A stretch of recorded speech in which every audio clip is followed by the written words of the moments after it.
মাঝরাতের চারপাশ প্রায় জনশূন্য বললেও চলে।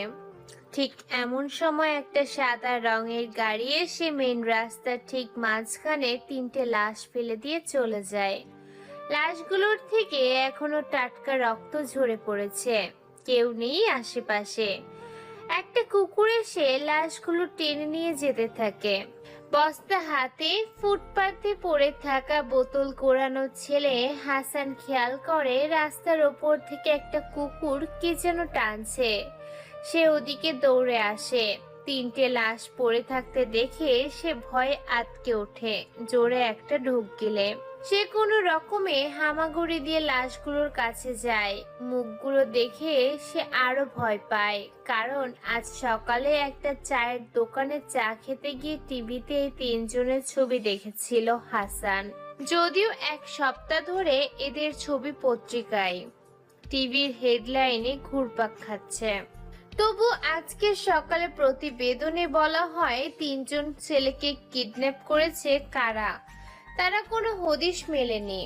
হাসান মুখগুলো ভালো করে দেখে, এক একজন বিজনেসম্যান ও পলিটিশিয়ানদের ছেলে। হাসান মুখ দেখে নামগুলো মেলানোর চেষ্টা করে। যার চোখ দুটো তুলে নেওয়া হয়েছে সে হলো সুজন, তার বাবা এমপি। যার গলাটা প্রায় কাটা হয়েছে, অল্প বেঁধেই আছে, সে হলো বিজয়, মেয়রের ছেলে সে। আর যার বুকে অগণিত ছুরি চালানো হয়েছে সে হলো মিজান, ওর বাবা বড় বিজনেসম্যান। হাসান ভয় পায়। সে ওখান থেকে চলে আসে। দূরে ল্যাম্প পোস্টের নিচে গুটি গুটি মেরে বসে থাকে সে। কিন্তু কেন? ওদেরকে মারা হয়েছে। কয়েকদিন ধরে একটা নিউজ ভাইরাল হয়, সেটা হলো তিনজন বড় লোকের ছেলে একটা মেয়েকে গণধর্ষণ করে মেরে ফেলেছে। মেয়ের লাশটা কুয়োর ভেতরে ফেলে দেয়। তাদের খুনটা দেখে নেয় আরেকটা ছেলে, তাকেও মেরে ফেলে তিনজন। কিন্তু এই ঘটনা ধামাচাপা দিতে তার বাবারা সবকিছু করে, কেসটা ক্লোজও করে দেয়। কিন্তু একদিন আগে ওদেরকে অপহরণ করে নিয়ে যায় কেউ বা কারা। আর আজ মাঝরাতে ওদের লাশ পড়ে রাস্তার মাঝে। পুলিশ আসে সেখানে। বেশ কিছু সময় ধরে লাশগুলো দেখতে থাকে। ইনভেস্টিগেটিং অফিসার সিরাজ তার বড় স্যার রোহানকে জানায়, স্যার, খুনগুলো করেছে ডার্ক ওয়ারিয়র গ্যাংয়ের লোকেরা। দেখুন, খুনের ধরন আর ছুরি চালানোর বিষয়টা তাই প্রমাণ করেছে। পুলিশেরা লাশ নিয়ে চলে যায়। পরের দিন টিভিতে নিউজ পাবলিশ হয়, সেই তিনজন অপহরণ হয়, তাদের লাশ পাওয়া গেছে। সেই সাথে আরো প্রতিবেদন পাবলিশ হয় যে অন্যায়ের বিরুদ্ধে লড়াই করা রবিনহুড ফিরে এসেছে ডার্ক গ্যাংকে। এখন সবাই রবিনহুড বলতে শুরু করেছে, কারণ সে যেখানে অন্যায় হয় আইন বিচার করতে পারে না, সেখানে ডার্ক ওয়ারিয়র এসে বিচার করে তার স্টাইলে। শহরের নামকরা ভার্সিটির ওরিয়েন্টেশন ক্লাস আজ। প্রাইভেট কলেজ এটা। রেজাল্ট আর পাশের হারে গত বছরের সেরা কলেজ এটা। ছেলেমেয়েরা এই কলেজে ভর্তি হওয়ার জন্য পাগল। অনেক কাঠখড় পুড়িয়ে এখানে ভর্তি হতে হয়। সায়েন্স গ্রুপের অনেক গোল্ডেন পাওয়া ছেলে মেয়েগুলো ওয়েটিং থেকে এখানে। আর অন্যান্য গ্রুপগুলোতে ভর্তি হওয়া ম্যাক্সিমাম ছাত্ররাই এইচএসসিতে প্লাস পায়। যাই হোক, এখনকার অতি অসাধারণ ছাত্রছাত্রীদের ভিড়ে খুব সাধারণ একজন ছেলেরা মধ্যবিত্ত পরিবারের বাবা মার অনেক আদরের একমাত্র বড় ছেলে বলেই সবাই জানে। ছেলেটার সাথে খ্যাত, কেউ, পাগল, এইসব বিশ্লেষণগুলো খুবই ভালো মানায়। ওকে পাগল বলার কারণ এইচএসসিতে সায়েন্স থেকে গোল্ডেন A+ পেয়ে গ্রুপ চেঞ্জ করে কেউ আর্টসে আসে। ওকে অনেকবার বোঝানো হয়েছে, মানে তার বাবা বুঝিয়েছে। তার সোজা সাপটা উত্তর, বাবা, মেডিকেলে পড়াটা আমার প্যাশন না। আর আমার কাছে আমার ক্লাসের চেয়ে প্যাশনের মূল্য বেশি। আমার স্বপ্ন আমি ঢাকা ইউনিভার্সিটিতে পড়ব, এলএলবি কিংবা জার্নালিজম নিয়ে। কে কি বলে এটা নিয়ে আমার মাথা ব্যথা নেই। শেষ পর্যন্ত নিজের ইচ্ছেতেই ভর্তি হয় আর্টস গ্রুপে। বাসা থেকে কলেজ অনেক দূরে হওয়ায় হোস্টেলে থাকেও। এই ছেলেটা একদম অদ্ভুত টাইপের, কখনো কারো কথা শোনে না, নিজের মনে যা আসে তাই করে। আর ওকে বোঝানোও অসম্ভব। ওকে যতই বোঝানো হোক, ওর যুক্তির কাছে শেষমেশ হার মানতে হবে।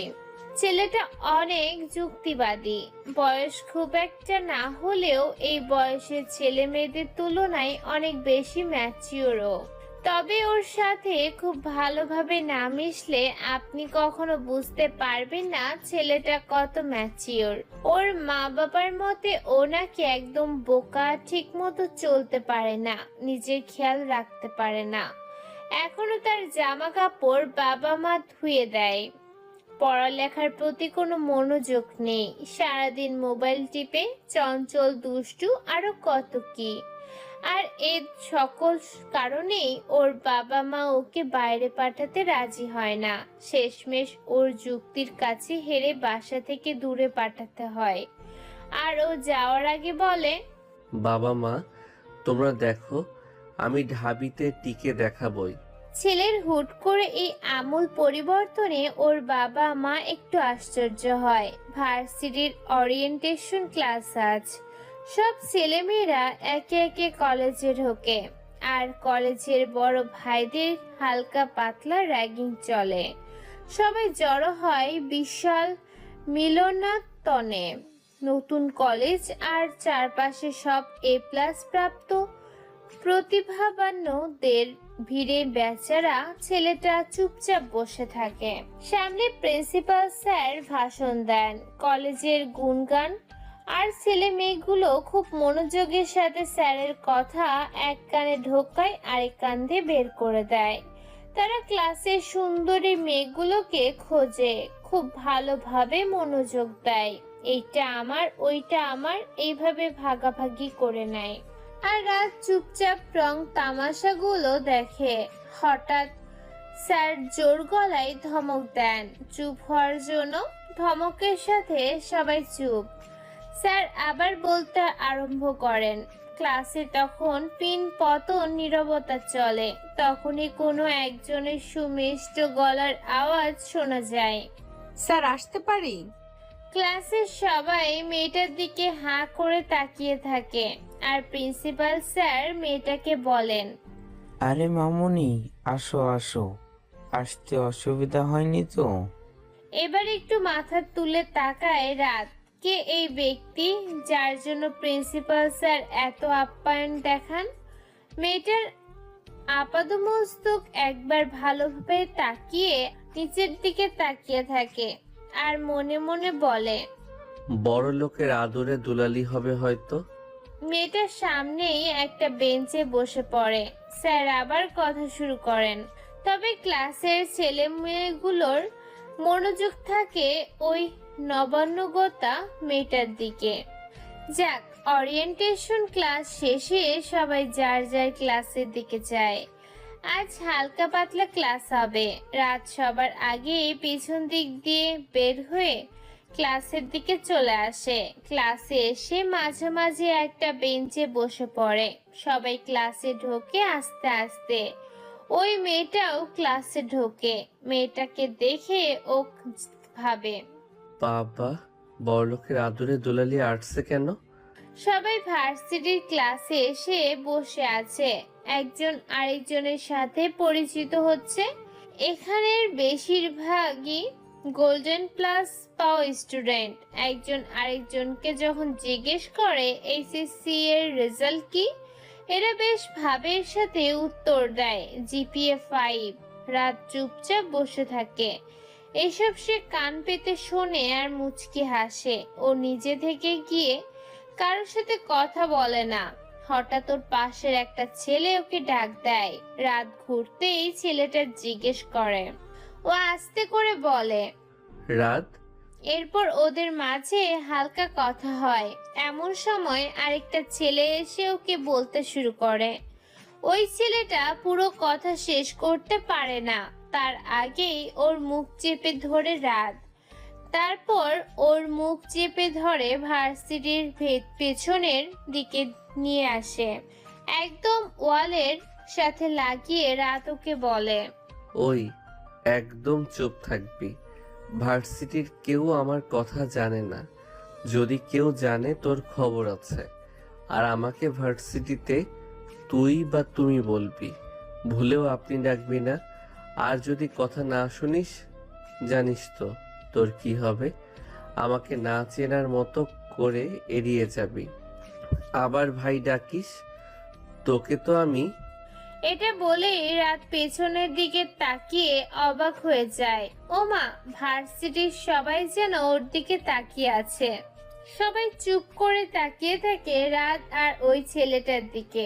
রাতকে দেখে সবার মনে হয় কোনো দাগি আসামি দেখছে। মেয়েগুলো বলা বলি শুরু করে।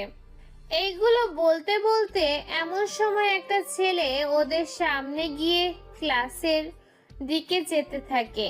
রাত তখনও ওই ছেলেটার কলার ধরে আছে। স্যারকে দেখেই ছেড়ে দেয়। স্যার ওদের দেখে ফেলে। তখনই কাছে এসে স্যার ওদের বলে, এই ছেলে, ইউনিভার্সিটি মাস্তানি করার জায়গা না। প্রথম দিনে এসে মারামারি, বেয়াদব কোথাকার। যাও, ক্লাসে যাও।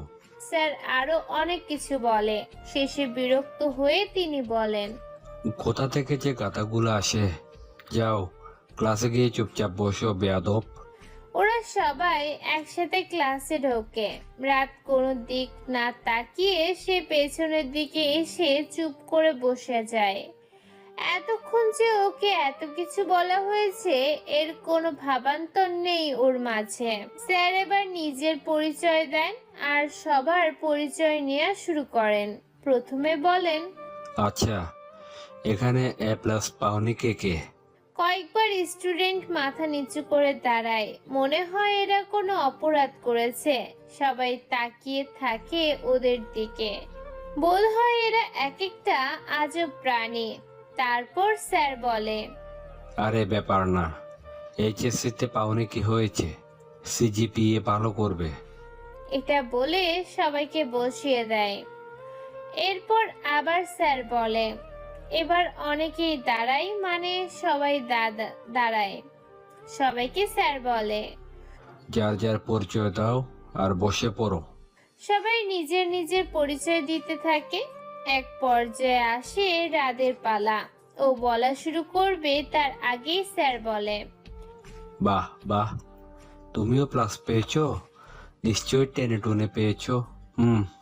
পরিচয় বলে বসে পড়ো। রাত তার পরিচয় বলে বসে পড়ে। সবার পরিচয় নেওয়া শেষ হলে স্যার এবার বলেন, কারা কারা গোল্ডেন পেয়েছো তারা একটু দাঁড়াও তো। এবার মাত্র দুইজন দাঁড়ায়, রাত আর ওই সুন্দরী মেয়েটা, মানে ইফতি। রাতকে দাঁড়াতে দেখে স্যার বলে, আরে গাদা, কানে কম শোনো নাকি? বলছি যারা গোল্ডেন পেয়েছে তাদের দাঁড়াতে। রাত আস্তে করে বলে। জি স্যার। স্যার আমতা আমতা করে বলে। তুমি গোল্ডেনও পেয়েছো? ভার্সিটির সবাই উৎসুক দৃষ্টিতে তাকিয়ে থাকে। মনে হয় তারা এলিয়েন দেখছে। স্যার বলে, আচ্ছা, গোল্ডেন পেয়েছো তো তোমাকে দুটো প্রশ্ন করি। আচ্ছা বলো তো, অর্থনীতি কি? রাত কিছুক্ষণ চুপ থেকে আস্তে করে বলে, স্যার আমি সায়েন্স থেকে। স্যার ওকে ব্যঙ্গ করে বলে, ও সায়েন্স থেকে তো গোল্ডেন পাওয়া সোজা। তো HSC-তে চুরি করে গোল্ডেন পেয়ে এখন বুঝি সায়েন্স চালাতে পারো না, তাই আর্টসে আসছো। আর্টস এত সোজা না, বুঝেছো? দেখবো তো কি করে আর্টসে এসে। তারপর স্যার মেয়েটাকে জিজ্ঞেস করে, মামুনি, তোমার নাম কি? ইফতি, ইফতি চৌধুরী। ও আচ্ছা, বসো মামুনি। স্যার এবার রাদের দিকে তাকিয়ে ধমক দিয়ে বলে, তোমাকে কি কোলে করে বসাতে হবে? রাত আস্তে করে বসে যায়। সবাই ওর দিকে তাকিয়ে থাকে। ওকে যে এতক্ষণ ধরে এত অপমান করা হলো তার মাঝে বিন্দুমাত্র বিরক্তি বা রাগ নেই। ও ও দিব্যি হাসি খুশি হাসি মুখে বসে আছে। এ কি আজব ছেলে রে বাবা। ইফতিও ছেলেটার দিকে একবার তাকায়, ওর মনে একটু সহানুভূতির সৃষ্টি হয়। স্যার ওকে এত অপমান করে ঠিক করেনি, ও বোধ হয় মনে কষ্ট পেয়েছে।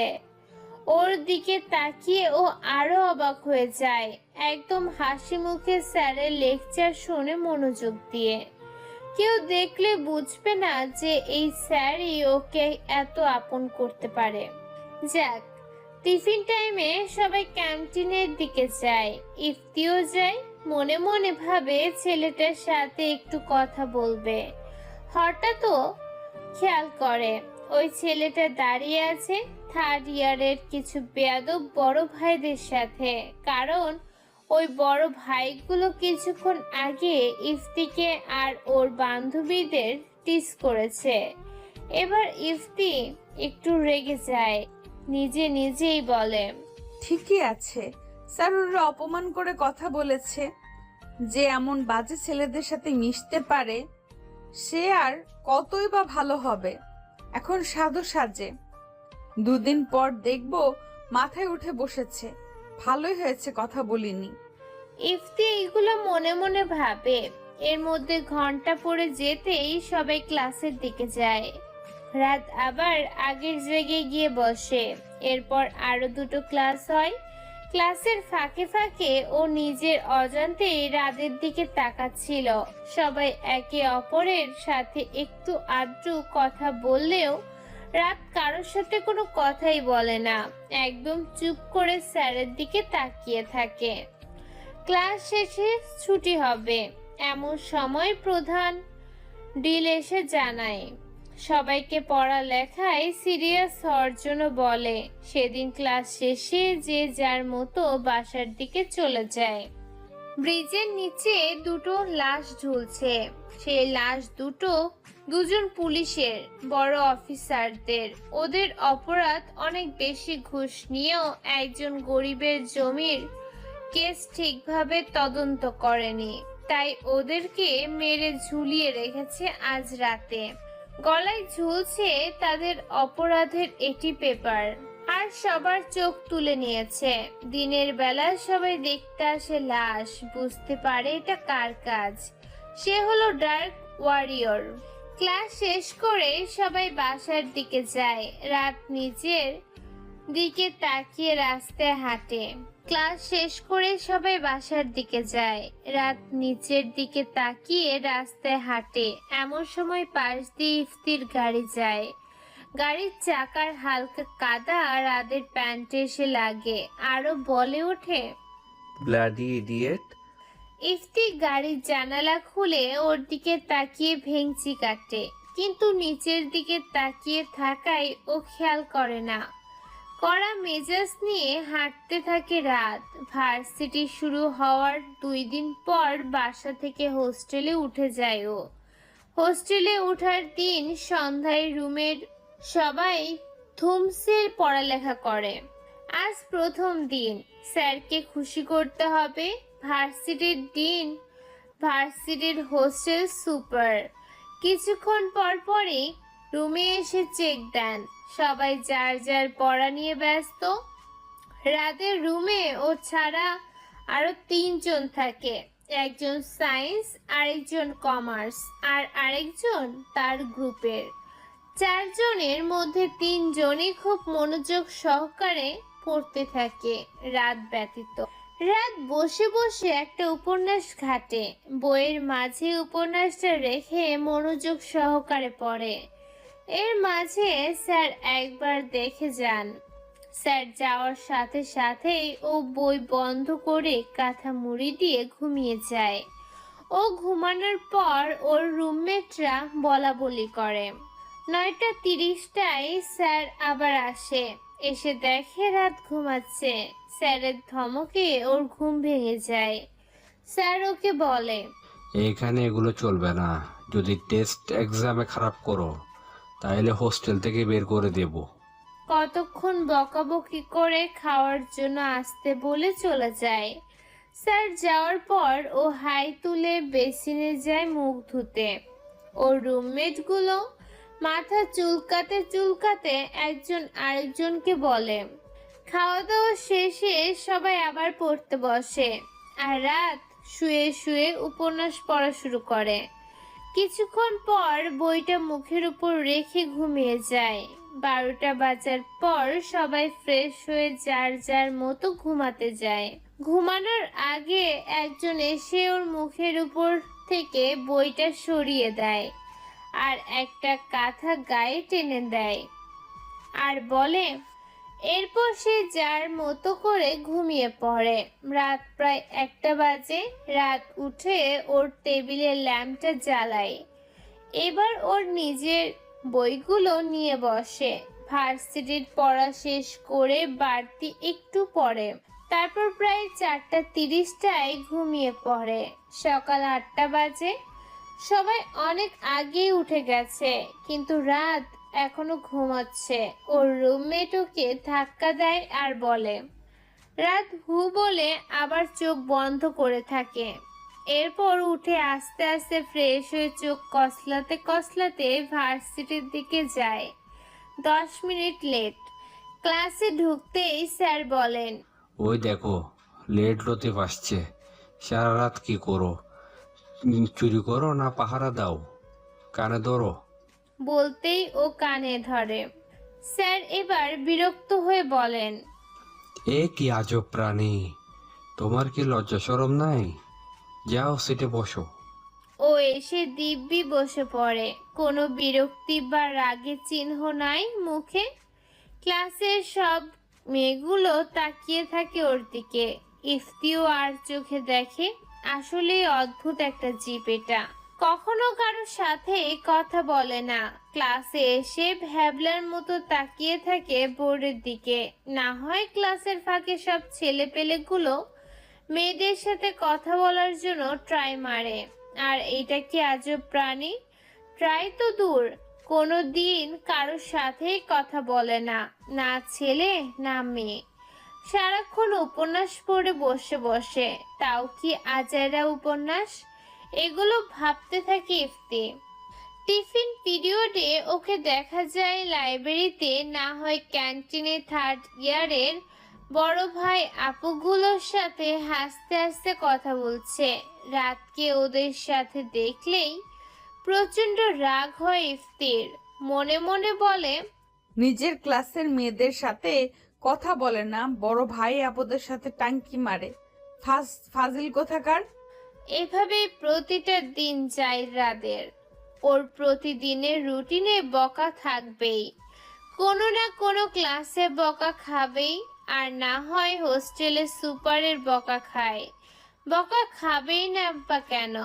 উনি প্রায় দেখেন ও 10টা না বাজতেই ঘুমিয়ে যায়। সেদিন ওকে বলেন, ও হু বলে স্যার যাওয়ার পর ঘুমিয়ে পড়ে। আর রুমমেটগুলো কনফিউজড হয়ে যায়। এর মধ্যে 2 সপ্তাহ পর প্রথম টিউটোরিয়াল পরীক্ষা হয়। পরীক্ষায় পুরো ক্লাসে ইফতি ফার্স্ট। 50 নম্বরের পরীক্ষায় 47 পায়, আর রাত পায় 50-এ 27। স্যার ওকে তিরস্কার করে বলেন, আরে মিস্টার গোল্ডেন, এ হলো আপনার কেরামতি। আরে ওই মেয়েটাকে দেখো, ও তো গোল্ডেন পেয়েছে আর নিজের জায়গা ধরে রেখেছে। তোমার মতো জালি গোল্ডেন না। পড়ালেখা তো পারোই না, আবার ভাব দেখাও। আরো অনেক কিছু বলে স্যার চলে যায়। সবাই ওর দিকে তাকিয়ে থাকে। মেয়েগুলো বলা বলি করে। কথাগুলো শুনে ইফতির কেন যেন খুব কষ্ট লাগে। ও বলে, চুপ করবি তোরা। তারপর রাদের দিকে তাকায়। এই প্রথম ওর মন খারাপ দেখে মুখ গোমরা করে সারা ক্লাস বসে থাকে। টিফিনের ঘন্টা দেওয়ার পর সবাই বের হয়ে যাচ্ছিল। হঠাৎ ইফতি দেখে ও টেবিলের উপর খুব জোরে একটা ঘুষি দেয়। তারপর ব্যাগ নিয়ে চলে যায়। এটা ইফতির চোখে পড়েছিল। ইফতি ভাবছিল ওর সাথে কথা বলবে, কিন্তু এর আগেই ও বেরিয়ে যায়। সোজা হোস্টেলে চলে যায়। ইফতি ওকে অনেকক্ষণ ধরে খোঁজে, বাট পায় না। হঠাৎ ওর রুমমেট পলাশকে দেখে ডাক দেয়, এই পলাশ শোনো। হ্যাঁ বলো। আচ্ছা তোমার বন্ধু কই? কোন বন্ধু? আরে রাত। ও ও বলল মাথা ব্যথা করছে, স্যারকে বলে রুমে চলে গেল। কেন বলো তো? ও আচ্ছা, ওর সম্পর্কে কিছু জানো? ও এমন কেন? কারোর সাথে কথা বলে না, ক্লাসে তো অনেক মনোযোগী থাকে, তাহলে পরীক্ষায় খারাপ করলো কেন? আরে ও যে পাস করে এটাই বেশি। তুমি জানো ওকে আজ পর্যন্ত আমি পড়তে দেখিনি। না না, পড়তে দেখিনি বললে ভুল হবে। ও পড়ে, কি পড়ে জানো? কোনোদিন গল্প, উপন্যাস, কখনো সাধারণ জ্ঞান, কখনো পত্রিকা বা লাভ অ্যাফেয়ার্স। আমি বুঝি না এ কি মানুষ। আমার মাঝে মাঝে মনে হয় আমাদের মাঝে একটা এলিয়েন থাকে। নিজের বই ধরো না, তুমি বলো ভালো করবে কিভাবে? তা হঠাৎ ওর কথা জিজ্ঞেস করলা, প্রেমে টেমে পড়লা নাকি? আরে ধুর, এমনি জিজ্ঞেস করলাম। আর তুমি কি যে বলো, কত ছেলে আমার পেছনে ঘোরে, আর আমি কিনা এই সাইকোর প্রেমে পড়বো? বাদ দাও তো। আচ্ছা বাই, পরে কথা হবে। আবার ভার্সিটির ক্লাস শুরু হলো।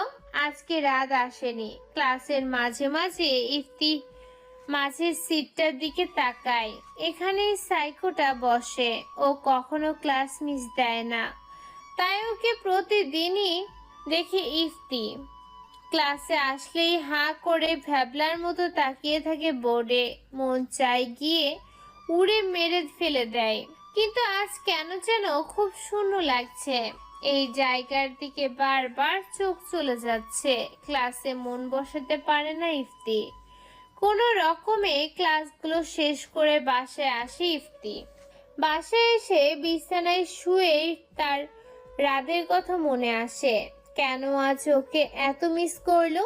ওকে কেউ কিছু বললে কেন আমার কষ্ট লাগে? তাহলে কি পলাশের কথা সত্যি? আমি ওর প্রেমে? ধুর, না, ওর মতো একটা সাইকোর প্রেমে পড়বো আমি? না না না না না। নিজে নিজে এগুলো চিন্তা করে ইফতি সারা রাত এগুলো চিন্তা করতে করতে পার করে। আগের মতোই চলছিল সব। এর মধ্যে দ্বিতীয় টিউটোরিয়াল শুরু হলো। স্যার পরীক্ষার খাতা দেখার সময় পান না, তাই ক্লাসে এসে খাতাগুলো এক্সচেঞ্জ করে দেন। ছেলেদেরগুলো মেয়েদের কাছে আর মেয়েদেরগুলো ছেলেদের কাছে। ভাগ্যক্রমে রাদের খাতা গিয়ে পড়ে ইফতির হাতে। ইফতির পাশে দুই বান্ধবী বলে ওঠে, ওই দেখ, সাইকোর খাতা তোর কাছে। দেখি দেখি কি পেয়েছে আমাদের সাইকো। Golden boy. এর আগে তো টেনে টুনে পাশ করেছে, এবার তো আমাদের কাছে খাতা। দেখিস এবার ফেল মারবে। চুপ থাক, দাঁড়া লেখাগুলো দেখি। লেখাগুলো দেখে তাদের তিনজনের এক্সপ্রেশন ছিল এই রকম। ওয়াও, কি সুন্দর লেখা, একদম কম্পিউটার টাইপ মনে হয়। কারো হাতের লেখা এত সুন্দর হতে পারে? ইফতি কিছু বলে না, চুপচাপ লেখাগুলোর ওপর হাত বোলায় আর আর চোখে রাতকে দেখে। ও সে আগের মতোই ভ্যাবলা স্টাইলে স্যারের দিকে তাকিয়ে থাকে। খাতা দেখা শেষে স্যারের কাছে খাতা জমা দেয়া হয়। স্যার এবার উত্তর বলা শুরু করেন। সবাইকে উত্তর মেলাতে বলেন আর নাম্বার বসিয়ে দিতে বলেন। খাতা কাটা শেষ হলে নাম্বার গুনে ইফতির চোখ চড়ক গাছ। রাত 50 আউট অফ 50। খাতাটা আবারও ভালোভাবে দেখে না, কোনো ভুল নেই। স্যারের কাছে জমা দিয়ে আসে। এবার স্যার যার যার খাতা তাকে দিতে থাকে। ইফতি 48 পায়। স্যার ওকে কংগ্রাচুলেশন দেন। হঠাৎ রাতের খাতা দেখে স্যারের চোখ চড়ক গাছ। স্যার ধমকের সুরে বলেন, এই খাতা কে দেখেছে? আমি। কি খাতা দেখেছো তুমি? এই গাধা 50 পায় কিভাবে?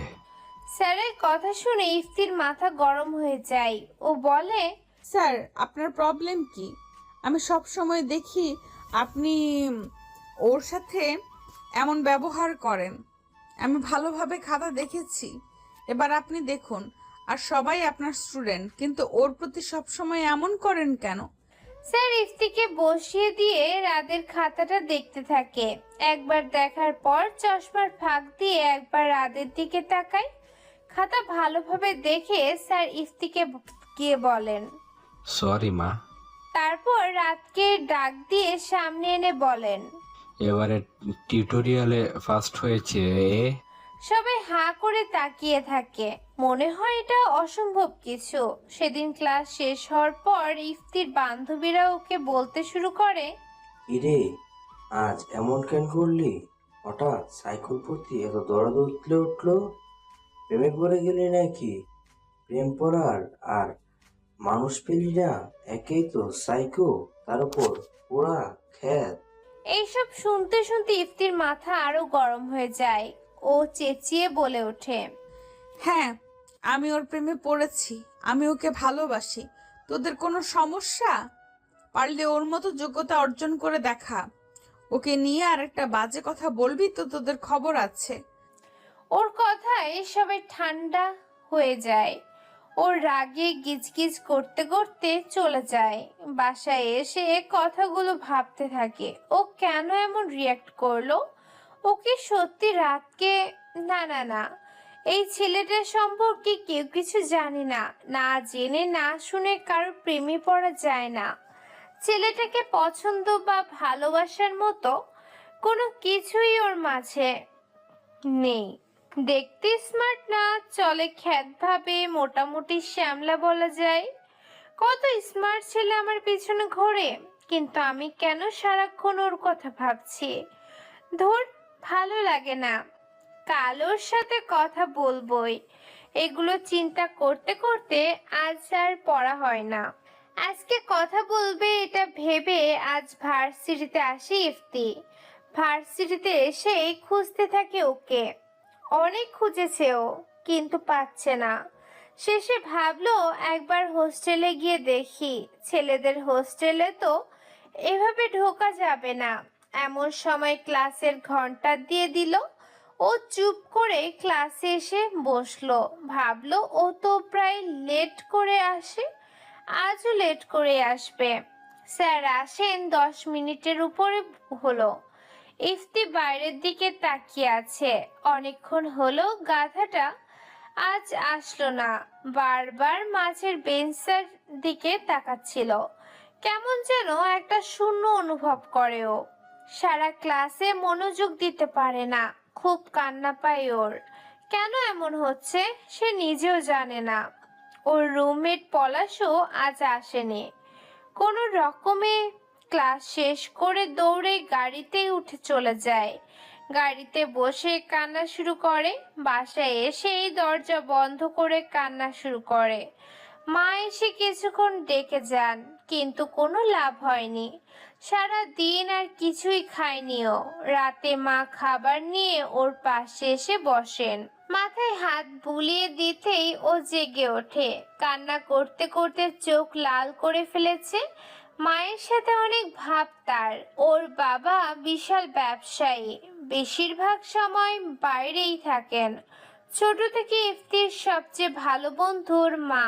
মার সাথে সব শেয়ার করে ও। ক্লাস 9-এ থাকা অবস্থায় এক ছেলে ওকে প্রেমপত্র দেওয়ায় ভ্যা ভ্যা করে কাঁদতে কাঁদতে মার কাছে এসেছিল। মা মেয়েকে বুঝিয়ে শুনিয়ে মিলে পত্রটা পড়েছিল। পত্র পড়ে এরা হাসতে হাসতে শেষ। 26টা বানান ভুল ছিল। বানানগুলো ঠিক করে ওই ছেলেকে দিয়ে বলেছিল, তোমার বানানগুলো ঠিক করে দিয়েছি, আরেকজনকে দিয়ে দিও। এমনি ছিল ইফতির মা আর ওর সম্পর্ক। মা এসে ওর মাথায় হাত বুলিয়ে দিয়ে জিজ্ঞেস করে, কি হয়েছে মামনি? তোমার বেস্ট ফ্রেন্ডকে বলবা না?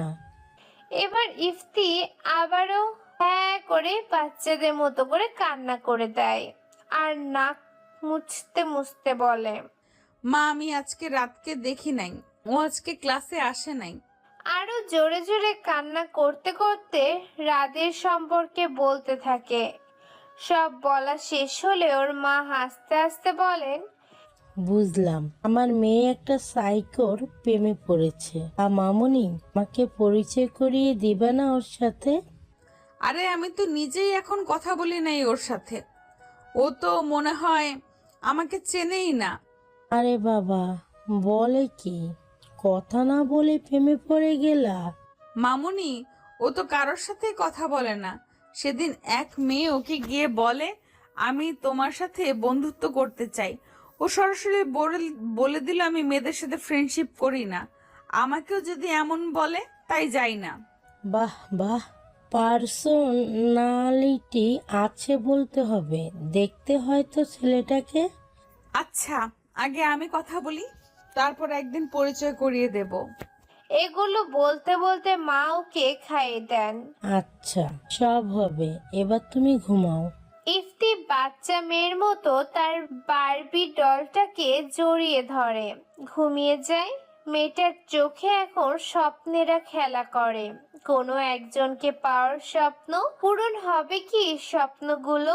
আজকে একটা দামি হোটেলের ভেতর একজন ম্যাজিস্ট্রেটের লাশ পাওয়া গেছে। লাশটার অবস্থা খুবই খারাপ, কারণ প্রথমে চোখ তুলে নিয়েছে তার, এরপর কিডনির উপরে ছুরি চালানো হয়েছে অনেকবার। ম্যাজিস্ট্রেট লতিফ আহমেদকে খুবই বাজেভাবে মেরেছে। কিন্তু কে মেরেছে? ডার্ক গ্যাং এর লিডার মেরেছে। কিন্তু কেন মেরেছে? লতিফের হাতে তার অপকর্মের হিসেব গুজে দেয়া হয়। পুলিশ কাগজটা বের করে সেটাতে লেখা 3 বছর আগে সে তার মা বাবাকে খুন করে তার বউয়ের জন্য তারই ছোট ভাইয়ের সব সম্পত্তি জোর করে লিখে নিয়েছিল সে। ওর জামার পকেটে সেসবের প্রমাণ আছে। তার বিচার হয়নি, পুলিশ তার নামে কেস নেয়নি, তাই আমিও ওর বিচার করলাম। সবার পছন্দের ডার্ক কিং। ইফতি গতকাল রাতে মার সাথে তার সব কথা শেয়ার করতে পেরে অনেক খুশি। সকাল থেকে উঠে ভাবে আজকে যে করেই হোক রাদের সাথে কথা বলবেই। রাতে ওকে নিয়ে ছোটখাটো একটা স্বপ্ন দেখে ফেলেছে। খুশি মন নিয়ে আজ ভার্সিটিতে যাইও। ভার্সিটিতে ও সব সময় সিম্পল ভাবেই যায়, তবে আজকে একটু সেজেছে। খুব বেশি না, হালকা গোলাপি লিপস্টিক, চোখে নিচে কাজল, দেখতে বেশ ভালোই লাগে। নিজেকে নিজে আয়নায় দেখে নেয় কয়েকবার। ভার্সিটিতে আজ একটু তাড়াতাড়ি এসেছে। এসেই রাতকে খুঁজছে এদিক ওদিক, কোথাও দেখতে পাচ্ছে না। কেমন যেন অস্থির হয়ে ওঠে ইফতি। এর মধ্যেই ক্লাস শুরু হয়ে গেছে। ক্লাসে এসেও দেখলো রাত নেই। মনটা খারাপ হয়ে যায় তার। মনে মনে বলছে, কোথায় গেল শয়তানটা? আমার মন চুরি করে উধাও হয়ে গেল। পাজি ছেলেটা, পেয়ে নিয়ে একবার দেখাবো মজা। এরপর পলাশকে দেখে ওকে ডাক দেয়। এই পলাশ, তোমার বন্ধু কই? কে? রাত? আমি তো জানি না। আমি তো বাড়িতে যাওয়ার আগে দেখলাম হোস্টেলেই ছিল, বাট কাল এসে দেখলাম ও নাই। বাকিরা বলল বাড়িতে গেছে। কেন গেছে কিছু জানো? কিভাবে জানবো? ও কাকে কিছু বলে নাকি? 10টা জিজ্ঞেস করলে একটার উত্তর দেয়, তাও আবার হ্যাঁ করে। কিভাবে জানবো বলো? হ্যাঁ, তাও ঠিক। নিজের ক্লাসমেটদের সঙ্গে ঠিক করে কথা বলে না, কিন্তু ওই সেকেন্ড ইয়ারের ওই বেয়াদব বড় ভাই আপুদের সাথে কি হেসে হেসে কথা বলে। শয়তান ছেলে একটা। আচ্ছা, ওর ফোন নাম্বার বা ফেসবুক আইডি জানো? না, ও ফোন চালায় না তো। আর ফেসবুক? ওকে দেখে মনে হয় ও ফেসবুক চালায়। হ্যাঁ, তাও ঠিক। আচ্ছা, আসি। আজও আসলো না ও। ভালো লাগছে না কিছু। টিফিন পিরিয়ডে ছুটি নিয়ে চলে যায় বাসায়। বাসায় এসে চুপচাপ বসে থাকে মেয়েটা। দুপুরে কিছুই খায়নি। বাসায় আসার পর কারোর সাথে কথা বলেনি। আজকে ওর কান্না আসছে না, তবে খুব রাগ হচ্ছে। কেন এমন হচ্ছে বুঝতে পারে না। রাতে ফেসবুকে ঢোকে ইফতি। মন খারাপ হলে ও গল্প পড়ে। আজকে গল্পগুলো ভালো লাগছে না। ওর ফলোইং ক্লিক করে দেখে একটা আইডি। এই আইডিটাতে 2 বছর ধরে ফলো করে সে। ফেসবুকে এই একটা মাত্র মানুষকেই ফলো করে ও। আইডিটার নাম নিস্তব্ধ নীরব। ইফতির কিশোরী বয়সের প্রথম প্রেম এই আইডির মানুষটা। আসলে ও মানুষটার প্রেমে পড়েনি, ও পড়েছিল মানুষটার লেখার প্রেমে। নাম ধাম কিছুই জানে না মানুষটার, তাও একটা সময় মানুষটাকে নিয়ে কত ভাবতো। একটা মানুষ কিভাবে এত ভালো লিখতে পারে? লেখাগুলো একদম জীবন্ত মনে হয়। এই লেখাগুলো হলো মন খারাপের মহা ঔষধ। মন খারাপ হলেই ওর টাইমলাইনের গল্প কবিতাগুলো পড়ে ইফতি। কিন্তু গত 3 মাস ধরে কোনো পোস্ট হয়নি এই আইডি থেকে। এবার এই মানুষটার উপরেও রাগ হচ্ছে ইফতির। অগত্যা বসে বসে পুরনো পোস্টগুলোই পড়তে শুরু করে ও। পড়তে পড়তে কখন যে ঘুমিয়ে গেছে তার টেরই পায়নি। আজকে আবার ভার্সিটির উদ্দেশ্যে যাত্রা করে ও। নিজেকে বুঝতে পারে না ও। ভার্সিটিতে এসে চুপচাপ ক্লাসে বসে থাকে, কারোর সাথে একটা কথাও বলে না, শুধু মাঝে মাঝে মাঝের বেঞ্চটার দিকে তাকাচ্ছিল যেখানে রাত প্রতিদিন বসে। আজকেও আসেনি ও। কিন্তু আজ ইফতির এতটা কষ্ট হচ্ছে না, রাগও হচ্ছে না, কিন্তু তাও ওর খুব মন খারাপ হচ্ছে। কেমন যেন শূন্য লাগছে নিজেকে। সারাটা ক্লাস চুপচাপ ছিল। ছুটির পরপরই বাসায় চলে যায়। এই কয়েকদিন ধরে পড়া হচ্ছে না ওর। ইফতির কখনোই এমন হয় না, যত কিছুই হোক ওর পড়া ঠিক থাকে, কিন্তু এই 2 দিন ধরে পড়া হচ্ছে না। পড়তে বসলে রাতের কথা মনে পড়ছে ওর। কেমন একটা অদ্ভুত শূন্যতা গ্রাস করছে ওকে। না, এভাবে চলা যায় না। 3-4 দিন পর টিউটোরিয়াল পড়তে হবে। একটা ছেলের জন্য নিজের পড়ালেখার বেহাল অবস্থা করে ফেলা যায় না। অনেক কষ্টে ওর কথা মাথা থেকে ফেলে পড়তে বসে। ইফতি বরাবরই পড়ালেখার প্রতি খুব সিরিয়াস। অনেক রাত পর্যন্ত পড়ে আজ। পড়তে পড়তে ঘুমিয়ে গেছে ও। প্রতিদিনকার মতো আজ ভার্সিটিতে যায় ও, কিন্তু কেমন যেন চেঞ্জ হয়ে গেছে ইফতি। সব সময় চুপচাপ থাকে, কারোর সাথে তেমন একটা কথা বলে না। ইফতির এক বান্ধবী ওকে বলল, ইরে সাইকোর প্রেমে পড়ে নিজেও সাইকো হয়ে গেলি নাকি? ও তেমন একটা রিয়াক্ট করলো না, শুধু একটু হাসলো। এমন সময় ইফতির বেস্ট ফ্রেন্ড নিহা ক্লাসে ঢোকে। ক্লাসে এসে ইফতিকে বলছে, হইছে ম্যাডাম, আপনার আর মন খারাপ করতে হবে না। আপনার সাইকো আসছে আজকে, এই তো ক্লাসের দিকে আসছে। এবার ইফতির মুখ উজ্জ্বল হয়ে ওঠে, হাঁ করে তাকিয়ে থাকে দরজার দিকে। রাত ক্লাসে ঢোকার সাথে সাথে স্যারও ক্লাসে ঢোকেন। এবার স্যারের ওপরও খুব রাগ হচ্ছে। স্যারের জন্য ঠিক মতো রাতকে দেখতে পারলো না। সবাই যার যার জায়গায় বসে পড়ে। স্যার পড়ানো শুরু করেন, সামনে টিউটোরিয়ালের কথা বলছেন, আর ইফতি বারবার আর চোখে রাতকে দেখছে।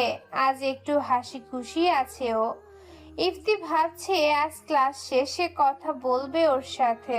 কিছুদিন পরেই ভার্সিটির বার্ষিক ক্রীড়া প্রতিযোগিতা অনুষ্ঠান বিতর্ক প্রতিযোগিতার জন্য প্রত্যেক ক্লাস থেকে 3 জন নেওয়া হচ্ছে। এদেরকে দিয়ে 2টো টিম হবে, আর ওখান থেকে সিলেক্টেড টিম জেলা পর্যায়ে যাবে। সায়েন্সের একজন টিচার বিতর্কের জন্য ছেলে মেয়েদের সিলেক্ট করেছেন। এই ক্লাসে এসে তিনি বললেন, অনেকেই দাঁড়ালো। ইফতিও দাঁড়ালো। একবার আর চোখে রাতের দিকে তাকালো, দেখলো ও কেমন যেন গুটিসুটি মেরে বসে আছে, মনে হচ্ছে লুকানোর চেষ্টা করছে। তার ক্লাস থেকে বের হতে গিয়ে আবারও ক্লাসে ঢুকলেন। এবার তিনি ভার্সিটির ম্যাগাজিনের কথা বললেন, আর সবাইকে ম্যাগাজিনের জন্য গল্প কবিতা দেওয়ার জন্য বললেন। এগুলো বলে তিনি বের হওয়ার সময় হঠাৎ রাতকে দেখে ওর কাছে আসলেন।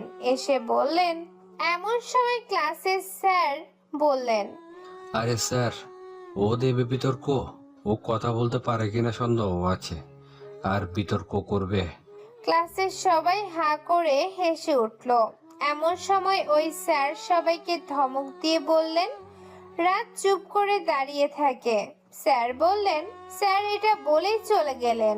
সবাই রাতের দিকে তাকিয়ে থাকে। ক্লাসের স্যার ওকে বসতে বলে কি একটা যেন ভাবলেন, তারপর আবার পড়াশোনায় মনোযোগ দিলেন। ক্লাসের মেয়েগুলো একটু আগের কথা নিয়ে বলাবলি করছে। ইফতির পাশের বান্ধবীটা বলল, তোর সাইকোটার গুণ আছে বলতে হয়। একে তো এত ব্রিলিয়ান্ট, তার উপর নাকি ডিবেট চ্যাম্পিয়ন, কিন্তু দেখ তাকে এমন ভাবে মনে হয় যে ভাজা মাছ উল্টে খেতে পারে না। ইফতির ভালোই লাগছে কথাগুলো শুনতে। ও বারবার রাতের দিকে তাকাচ্ছিল। ক্লাস শেষ হওয়ার পর যারা ডিবেটের নাম দিয়েছিল সবাই ডিবেট ক্লাসে যায়। রাত যায় সবার শেষে। তার সবার হাতে একটা কাগজ ধরিয়ে দিয়ে বললেন কথাটাকে উপস্থাপন করতে। তিনজন স্যার সেখানে থাকেন। একে একে সবাই বলতে শুরু করে। এবার ইফতির পালা। সেও ভালোভাবেই বলে। স্কুল লেভেলের বিতর্ক করেছে ও সিলেক্টেড হয়। এবার রাতের পালা। স্যারের দেয়া স্ক্রিপ্টটা সবাই দেখে দেখেই বলছিল, কিন্তু সে না দেখেই বলে। এই প্রথম ওর কণ্ঠ শুনে এত কাছ থেকে। ইফতি হাঁ করে তাকিয়ে থাকে। শুধু ইফতি না, ভার্সিটির সবাই চুপ করে তাকিয়ে থাকে। পুরো ক্লাসে পিন পতন নীরবতা। ওর কথা বলা শেষ হলে করতালি দিয়ে অভিনন্দন জানায়। স্যাররা বলেন, ছেলেটা আসলেই ট্যালেন্টেড। ওকে বিরোধী টিমের ক্যাপ্টেন নির্বাচন করা হয়। ইফতিও রাদের টিমের। পরদিন থেকে ছুটির পর তাদের ডিবেটের ক্লাস হবে। ইফতির খুব খুশি খুশি লাগে, কারণ রাত ওর টিমের হওয়ায় রাদের সাথে কথা বলা যাবে। মনে মনে বলে, কোথায় যাবি চান্দু? তোমাকে আমি ছাড়ছি না। পরদিন ভার্সিটির শেষে সবাই ডিবেট ক্লাসে আসে। স্যার আমাদের হাতে একটা করে পেজ ধরিয়ে দেয় আর রাতকে ডেকে নিয়ে কি কি যেন বোঝান। কিছুক্ষণ পর স্যার এসে রাতকে দেখিয়ে বলেন, এখন থেকে ও তোমাদের গাইড করবে। তোমাদের প্রবলেম হলে ওর কাছে বলবা। এটা বলে স্যার চলে যান। স্যার যাওয়ার পর রাদি সবাইকে গাইড করে। ইফতি বারবার এটা ওটার বাহানায় রাদের সাথে কথা বলে। ও মাঝে মাঝে ইচ্ছা করে ভুল বলে, যাতে রাত ওর সাথে কথা বলতে বাধ্য হয়। আর ওর কথা বলার সময় ইফতিও হাঁ করে তাকিয়ে থাকে। ছেলেটা আসলে অনেক স্পষ্টভাষী। এত সুন্দর কথা জানে, তাও ক্লাসে কথা বলে না। যে কোনো মেয়ে ওর প্রেমে পড়ে যাবে। সেদিন ক্লাস শেষে বের হওয়ার সময় ইফতি নিজে গিয়ে রাতকে বলল, হাই, কিছু বলবেন? কেমন আছো? এই তো ভালোই, আপনি? ভালো। তুমি আমাকে আপনি করে বলো কেন? আমি তো তোমার ক্লাসমেট। আচ্ছা, তুমি তো অনেক সুন্দর কথা বলতে পারো, তাহলে ক্লাসে কথা বলো না কেন? সবাই তোমাকে নিয়ে মজা করে, দেখো না? কে কি বললো তাতে আমার কিছু আসে যায় না। আমার ভালো লাগে না কথা বলতে। হ্যাঁ, তা লাগবে কেন? নিজের ক্লাসের কারোর সাথে কথা বলো না, কিন্তু ওই সেকেন্ড ইয়ারের আপু ভাইয়াদের সঙ্গে তো ঠিকই কথা বলো। কাল থেকে ক্লাসের সবার সাথে কথা বলবে, ঠিক আছে? দেখা যাবে। আপনার মাথা না ঘামালেও চলবে। নিজের স্ক্রিপ্টের দিকে মনোযোগ দেন। বলার সময় 100টা ভুল করেন। কাল ভুল করলে স্যারের কাছে বলে দেব। এটা বলেই চলে গেল। ওই দাঁড়াও, যা চলে গেল। পাজি ছেলে একটা, আমাকে ব্ল্যাকমেল করে। বোঝো না কেন? আমি তো ইচ্ছে করেই ভুল বলি, যাতে তোমাকে আমার সাথে কথা বলতে হয়। আজকে খুব খুশি খুশি লাগছে ওর। বাসায় এসে অনেকক্ষণ ভাবলো রাদের কথা। ছেলেটা কি সুন্দর করে কথা বলে। চান্দু, আমার থেকে পালিয়ে যাবা কই? তুমি তো আমারই। নিজে মনে মনে ভাবে আর হাসে। এর পরদিন আবার ক্লাস শেষে ডিবেট ক্লাসে যায়। আজও একটু একটু কথা হয় রাদের সাথে। প্রয়োজন ছাড়া কোনো কথাই বলে না বান্দরটা। মনে মনে রাগও হয় ইফতির, তবে বুঝতে পারে এই ভাবওয়ালা ছেলেটাকে আস্তে আস্তে অনেক ভালোবেসে ফেলেছে। এর পরের দিন টিউটোরিয়াল এক্সাম। বাসায় এসে ফ্রেশ হয়ে অনেক রাত পর্যন্ত পড়ে ইফতি। আর ওইদিকে রাদের রুটিনের কোনো বদল নেই। কাল যে পরীক্ষা তার মুখে বিন্দুমাত্র টেনশনের ভাব নেই, বিন্দাস ঘুমাচ্ছেও। আর ওর ফ্রেন্ডসরা বলছে, এ কি আজগুবি মানুষ, পরে তো নাই, তাও কিভাবে পরীক্ষায় ফার্স্ট হয়ে যায়। যাক, পরদিন টিউটোরিয়াল এক্সাম ভালোই হলো। 2 দিন পর এক্সামের রেজাল্ট দিল। সেদিন আবার ক্রিয়া প্রতিযোগিতার অনুষ্ঠান থাকায় রেজাল্ট বাইরেই দেয়া হলো। সব ক্লাসের ফার্স্ট, সেকেন্ড, থার্ডকে এটা বলে দেয়া হলো, আর বাকিদের রেজাল্ট বোর্ডে টাঙানো হয়েছে। আগের বারের মতো এবারও রাত ফার্স্ট আর ইফতি সেকেন্ড হলো। সেকেন্ড হওয়া সত্ত্বেও ইফতির এতটা খারাপ লাগছে না। হয়তো ফার্স্ট হওয়া মানুষটা রাত বলেই এমন হচ্ছে, কিন্তু যদি অন্য কেউ হতো তাহলে এতক্ষণে কান্নায় একাকার হয়ে যেত। রেজাল্ট ঘোষণার সময় ইফতি রাদের দিকে কয়েকবার তাকিয়েছিল। রেজাল্ট দেওয়ার পর সবাই ওকে কংগ্রাচুলেশন জানাচ্ছিল। এমন সময় সেকেন্ড ইয়ারের একটা মেয়ে ওর সাথে হ্যান্ডশেক করলো, আর রাদু মেয়ের সাথে হেসে হেসে কথা বলছে। এটা দেখে ইফতির গা জ্বলে উঠলো। ওর রাগে গিজগিজ করতে করতে ওখান থেকে চলে আসলো। মুডটাই অফ হয়ে গেছে ওর। একটু পর ডিবেটের অনুষ্ঠান শুরু হবে। সবাই হল রুমের দিকে যাচ্ছে। যারা অংশগ্রহণ করবে তারা সবাই প্রস্তুত হচ্ছে। ইফতি আর রাত একই টিমের হওয়ায় তারা একসাথে বসে বিতর্কে তারা ছিল বিরোধী পক্ষের। বিরোধী পক্ষের তথ্যের প্রয়োজন হয় অনেক বেশি, আর এই সব তথ্যই রাত কালেক্ট করেছে। 4 জনের টিমের মধ্যে টিম ক্যাপ্টেন সবার শেষে কথা বলে, তাই রাতের পালা ছিল সবার শেষে। ও যখন কথা বলছিল পুরো হল তখন একদম নীরব। সবাই হাঁ করে তাকিয়েছিল ওর দিকে। বলা শেষ হলে স্যাররা সহ সবাই অনেক করতালি দিল। বিতর্কের রেজাল্ট একটু পরেই দিয়ে দেওয়া হলো। রাতের টিম চ্যাম্পিয়ন। এরপর বাকি প্রতিযোগিতাগুলো চলছিল। আউটডোর আইটেমগুলোতে ভার্সিটির অনেকেই অংশগ্রহণ করলো, আর বাকিরা দাঁড়িয়ে উপভোগ করছে। ইফতিও তার বান্ধবীদের সাথে ওখানে ছিল, আর চোখে রাতকে খুঁজছিল।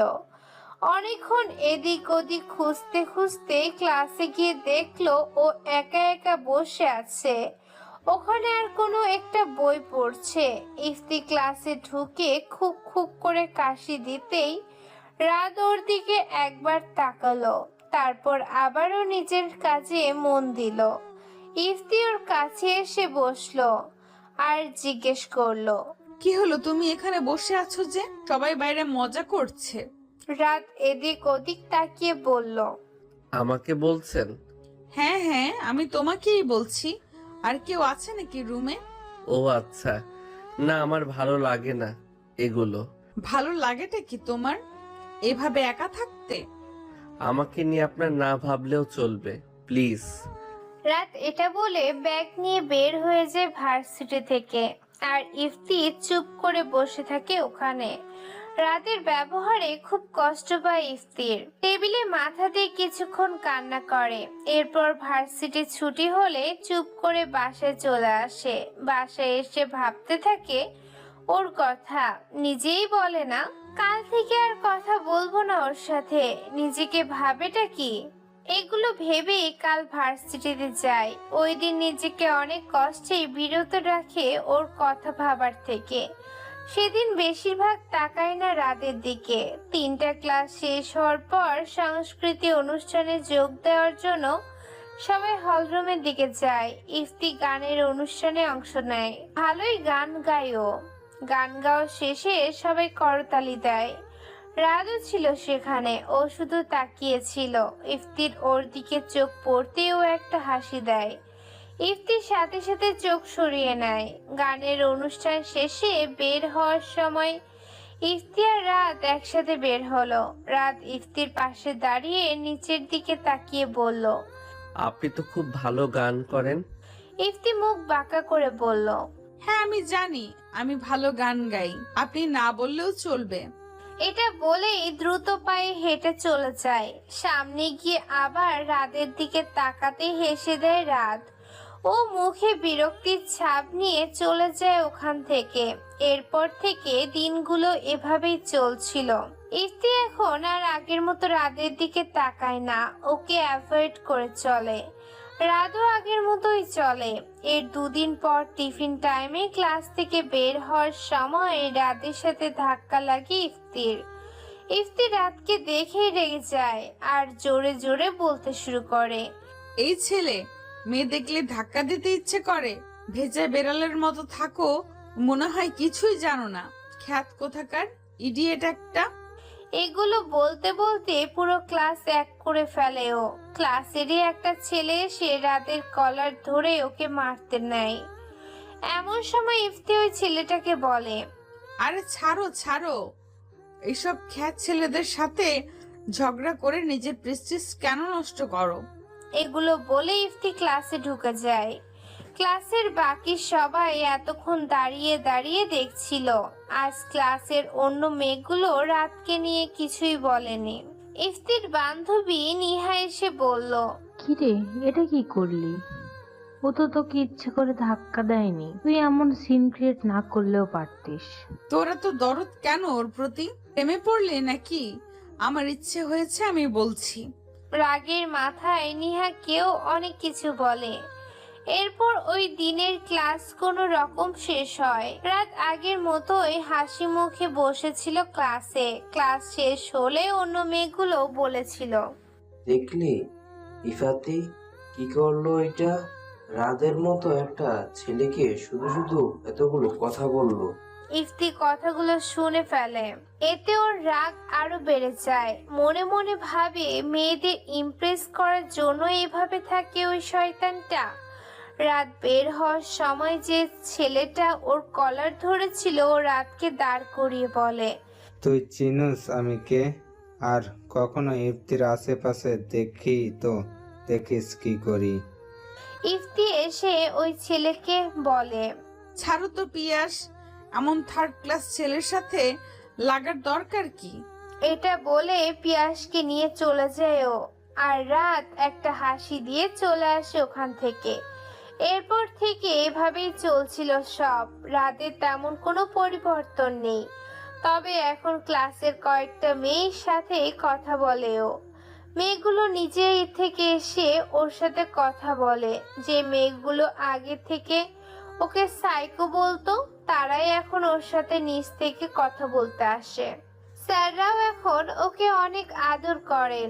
ইফতি এগুলো দেখে আর ভাবে, আমি যা ভাবছিলাম তাই ঠিক। ক্লাসের অনেক মেয়েই রাতকে পছন্দ করে।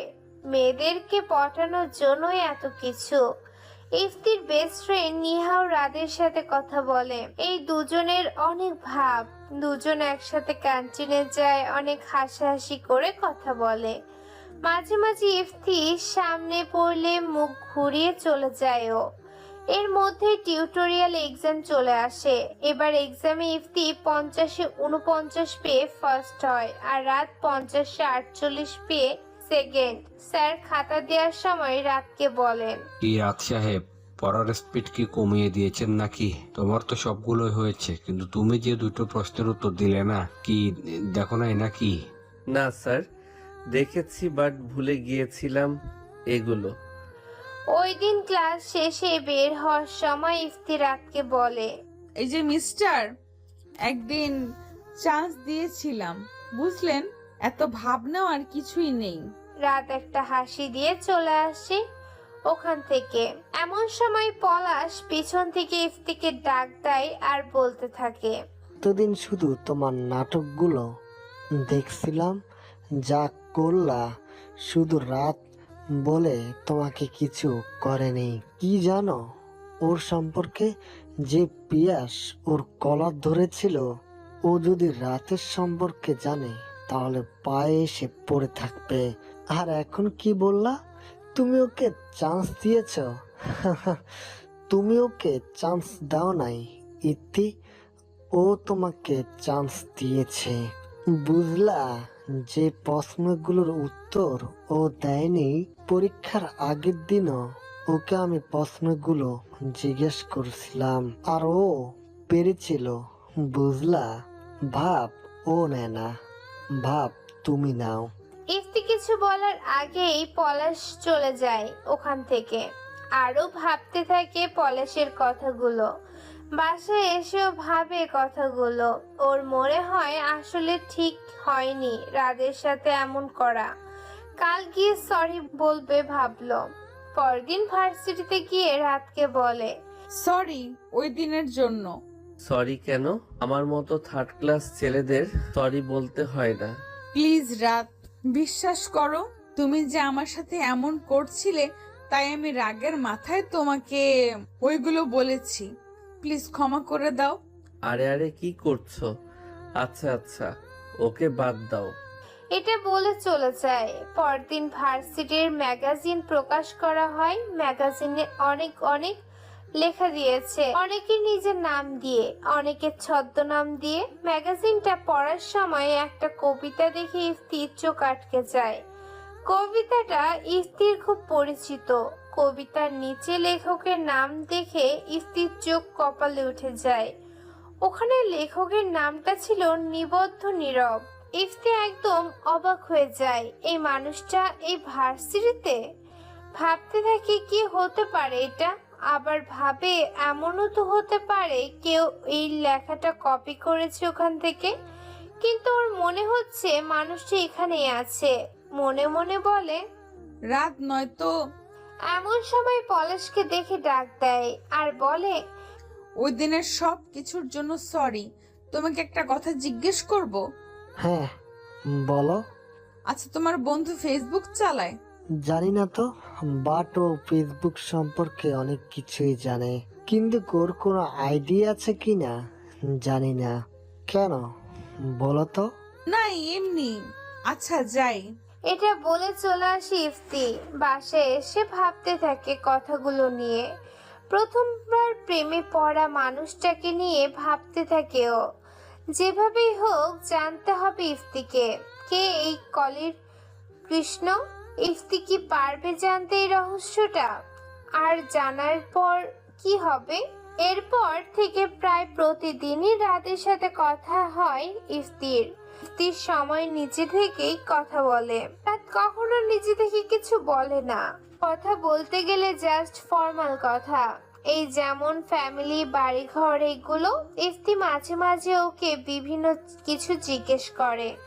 ও এত চুপচাপ কেন, কারোর সাথে মেশে না কেন, এগুলো জিজ্ঞেস করলেও সব সময় এড়িয়ে যায়। ইফতি বুঝতে পারে যে ওর কথায় অনেক রহস্য আছে, কিন্তু ইফতি কিভাবে জানবে এগুলো? আর ও যে রাতকে পছন্দ করে সেটাও বলতে পারছে না। বলতে অনেকটা ভয় লাগে।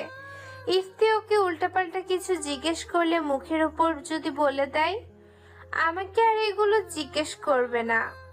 আর যদি বলি ওকে পছন্দ করি, তাহলে জীবনেও কথা বলবে না। কিন্তু ও থাকতে পারছে না এভাবে, বলতেই হবে ওকে। কিন্তু কিভাবে বলবে?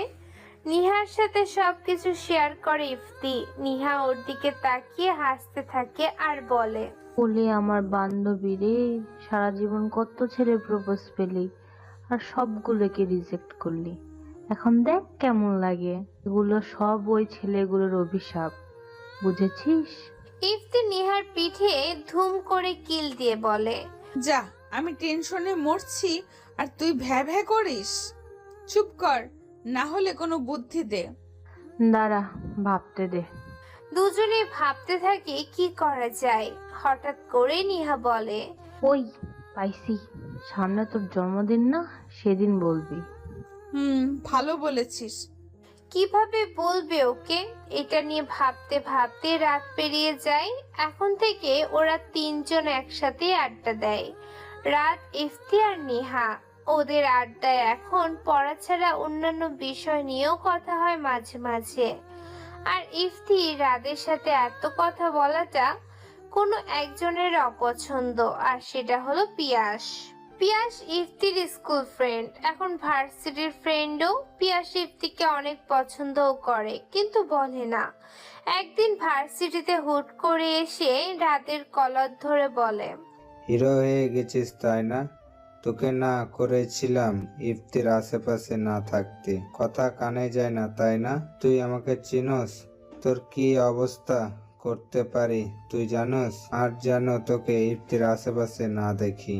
রাত পিয়াসের হাতটা কলার থেকে সরিয়ে দিয়ে বলে, দেখা যাক। আর এটা বলেই চলে আসে পিয়াসের সামনে থেকে। ইফতি কিছুই জানে না এই বিষয় সম্পর্কে, স্বাভাবিকভাবেই চলতে থাকে সবকিছু। আর কয়েকদিন পর ইফতির জন্মদিন। ইফতি এর মাঝে কয়েকবার বলেছে জন্মদিনের পার্টিতে যাওয়ার জন্য, কিন্তু রাত প্রতিবারই না। ওর উত্তর, আমার ভালো লাগে না এইসব পার্টি। নিহা আর পলাশও অনেকবার বলেছে ওকে, কিন্তু তাও না। দেখতে দেখতে চলে আসি ইফতির বার্থডে। দিনটা বৃহস্পতিবার ছিল। হাফ ক্লাস, তারপর বার্থডে পার্টি। কিন্তু ইফতির মুডটা অফ, কারণ রাত রাজি হয়নি যাওয়ার জন্য। আজও বলেছে কয়েকবার। ইফতির খুব কষ্ট হচ্ছে, কান্না করতে ইচ্ছে করছে। ক্লাস শেষ হওয়ার পর আবারও রাতের কাছে গিয়ে বলল, প্লিজ চলো না। ওর উত্তর আবারও না। ইফতি চলে যাচ্ছে, ও কান্না করতে থাকে। এমন সময় পিয়াস এসে বলল, কিরে ভয় পেয়েছিস? আমার ভয়ে যাবি না তাই না? এলে তোকে দেখাতাম তোর কি অবস্থা করি। Good boy. রাত একটা হাসি দিয়ে বলল, তারপর ইফতিকে ডাক দিল। এই ইফতি, আমি আসছি, তোমরা ওয়েট করো, আমি আর পলাশ একটু পর যাব। ইফতি কথাটা শুনতেই খুশিতে লাফিয়ে উঠল। ওরা সবাই চলে গেল রেস্টুরেন্টে। আর পিয়াস অগ্নি চক্ষু নিয়ে তাকিয়ে আছে রাতের দিকে। রাত ওর চোখের সামনে তুড়ি বাজিয়ে বলল, আসতেছি তোর শহরে, দেখি তোর দম। বিকেলের দিকে রাত রেডি হয়ে পলাশের উদ্দেশ্য করে বলল।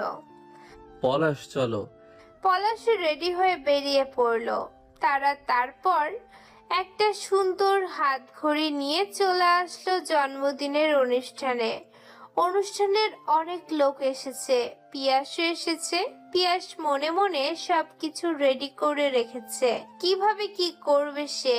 কিন্তু সে হয়তো জানেই না যে রাতের ক্ষমতাটা কি। রাত এক সাইডে বসে আছে। একটু পর নিহা এসে পলাশ আর রাতের সাথে কথা বলতেছে। কথা বলা অবস্থায় হঠাৎ রাতের চোখ গেল একটা মেয়ের ওপর। রাত ভাবতেছে, এখানে এলো কি করে? এর সাথে ইফতির কি সম্পর্ক?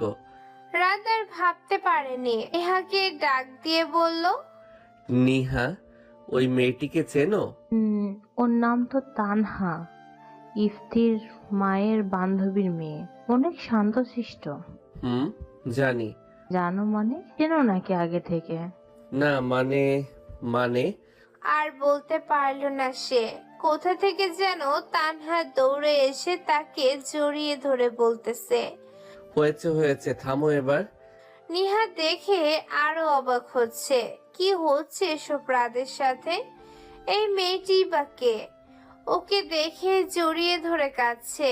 রাত তানহাকে একটু সাইডে নিয়ে গিয়ে সব বুঝিয়ে শান্ত করলো।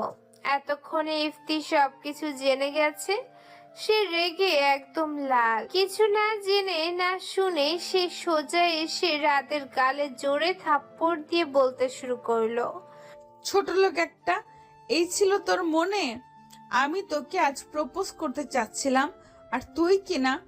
ভালোই হয়েছে, আগে সবকিছু বুঝে গেছি, নয়তো আমার জীবনটাই শেষ হয়ে যেত। এক্ষুনি যা তুই আমার সামনে থেকে, তোর মুখটাও দেখাও পাপ। কিরে শুনতে পাচ্ছিস না ইফতি কি বললো? নাকি ঘাড় ধরে বের করে দিতে হবে? রাত আর পলাশ কিছু না বলে চলে আসলো হল রুম থেকে। পার্টিটাই নষ্ট করে দিল লুচ্চা একটা। মেয়েদের পটানোর জন্যই এমন ভাব করে থাকে সে। রাত ভাই, এভাবে আর কতদিন চলবে? সকলের সামনে আসুন তো এবার। না রে ভাই, আমি যেমন আছি এটাই ভালো।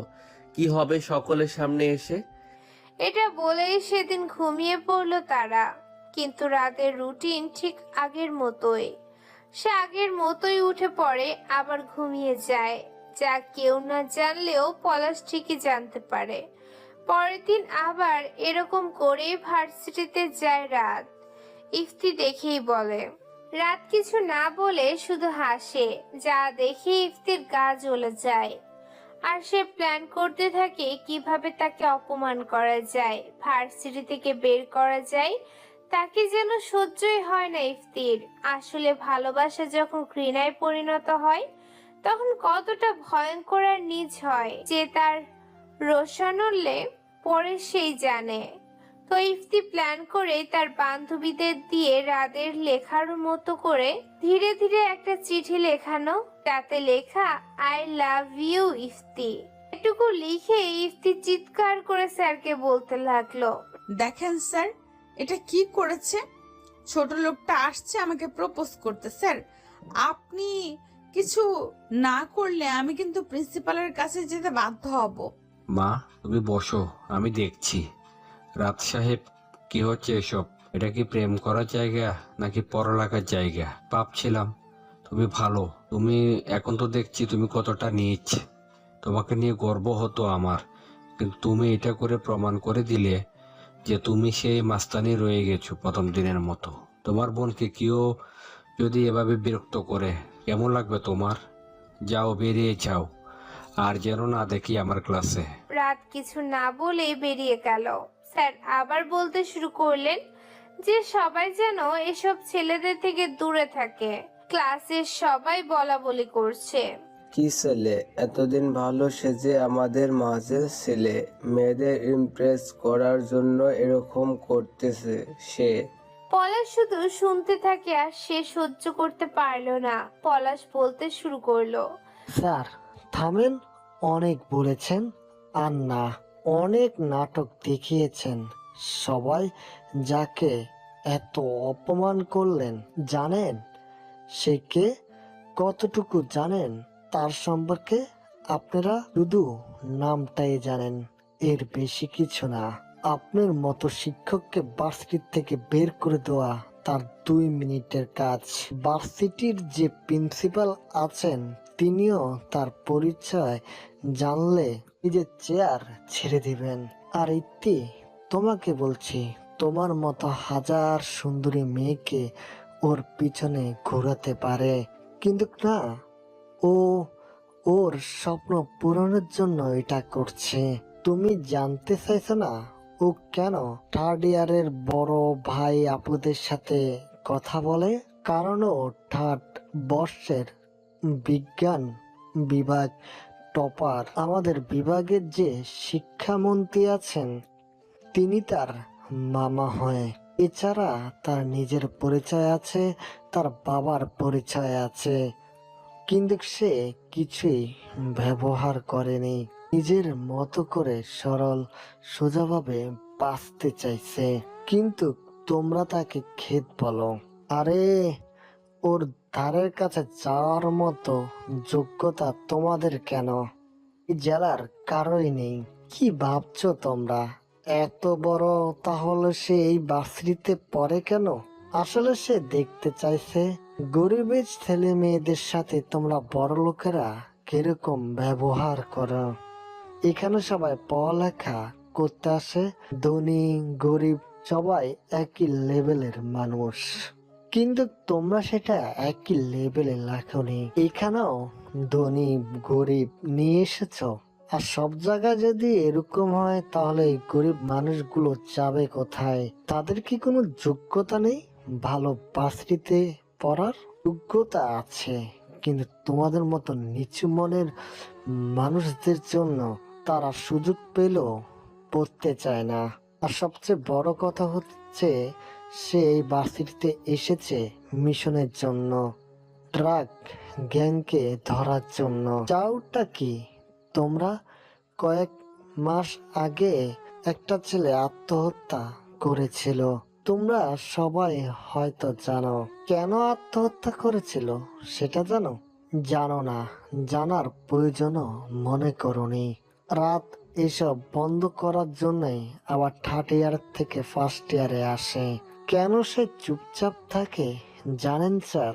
আপনারা বাসায় হয়তো সকলের সাথে মিলেমিশে থাকেন, খান, কিন্তু সেই সুযোগটা পায় না স্যার।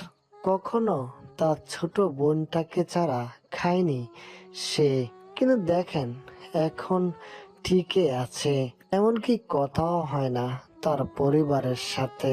6 মাস আগে বাসায় গিয়েছিল সে, এর বেশি কিছুই না। যে মায়ের কোলে ঘুমাতো প্রতিদিন, সে মায়ে তার থেকে দূরে।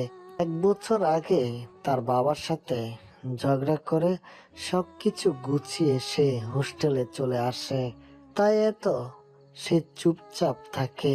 আর ইতি, তোমাকে বলছি, তুমি যে নিস্তব্ধ, নীরব, যে লেখককে চিনো, সে লেখক আর অন্য কেউ নয়, সে হচ্ছে রাত। তোমার মন কিরকম সেটা জানার জন্য সে আমাদের গ্রুপে আসে। আর সেদিন তোমার জন্মদিন পার্টিতে যাকে দেখেছিলে, সে ওর বোন, তোমার মায়ের বান্ধবীর ছেলে রাত। এখন বুঝছো কেন ওকে এত অপমান করার পরও আমাদের এখানে ছিল? থার্ড ইয়ারের ভাইয়া আপুদেরকে জিজ্ঞেস করে দেখিও ও কিরকম। আর পিয়াস, খুব তো বাহাদুরি দেখিয়েছ। ও হচ্ছে আমাদের বিভাগের সিআইডি মিশনের সহকারী অফিসার। কয়েক মাস আগে যে ছেলেকে পিটিয়ে মারা হলো, যে মেয়েটাকে রেপ করে মারা হলো, তার তদন্ত কে করেছে জানো? ওই রাত করেছে। ও কেন বাসা ছেড়ে, মা বোনকে ছেড়ে এভাবে এখানে পড়ে আছে জানো? কারণ ও ওর বাবার কাছে প্রমিস করেছে যে বাঁচতে হলে নিজের পরিচয়ে বাঁচবে, অন্য কারো পরিচয় না। আরে তোমাদের তো গর্ব করা উচিত ওকে নিয়ে, কিন্তু তা না করে তোমরা তাকে অপমান করো। ওর গ্রুপের শিক্ষকদের সাথে আমি কথা বলেছি, আমি জানি ও কিরকম। তারা কি বলছে জানো? ওকে ছাড়া নাকি ওদের ক্লাসটা জমে ওঠে না। সকল ছেলেদের নয়নের মণি এই রাত। স্বয়ং প্রিন্সিপালও তার প্রশংসা করে। ইপ্তি, কি যেন বলছিলা? স্যার কিছু না বললে প্রিন্সিপালের রুমে যাবা? ওখানে গেলে প্রিন্সিপাল ওকে না তোমাকে বের করে দিবে ভার্সিটি থেকে। প্রিন্সিপালের স্যারের মতো বেকুব না যে কাউকে না জেনে না বুঝে কিছু বলবেন। আর পিয়াস, কালকে পারলে ওর গায়ে একটা হাত দিয়ে দেখিও। ভার্সিটির ক্লাসের মধ্যে পিন পতন নীরবতা চলতে থাকে, কেউ কিছুই বলছে না। ইফতির চোখ দিয়ে পানি পড়ছে। যাকে সে এত ভালোবাসে তাকে এতটা অপমান করলো কিভাবে? কেমন করে পারলো এটা করতে সে? কতই না থাপ্পড় মেরেছে ওকে। পলাশ কিছু না বলে চলে গেল রুম থেকে। সবাইরে মনে টেনশন, না জানি কি করে রাত। বিশেষ করে স্যার আর পিয়াসের। সেই প্রথম দিন থেকে স্যার ওকে অপমান করে আসছে, না জানি কপালে কি আছে। সবাই চলে গেল যে যার মতো। পলাশও চলে গেল, গিয়ে দেখে রাত শুয়ে আছে। ভাই, এইভাবে আর থাকা যাবে না, আপনার ক্ষমতা প্রকাশ করেন এখন। হ্যাঁ রে, ঠিক বলছিস। কাল সবাই দেখবে রাত কি। এটা বলেই রাত কোথায় যেন ফোন দিল। ফোন দিয়ে বলল, স্যার আমার গাড়ি আর ফোর্স পাঠিয়ে দেন, মিশন কমপ্লিট, কাল ওকে আটক করব। ওপাশ থেকে কি বলল শুনতে পেলাম না। কিছুক্ষণ পর 4টা গাড়ি এসে থামলো হলের সামনে। তারপর সবাইকে রাত কি যেন বলল। সবাই চলে গেল একটা গাড়ি রেখে।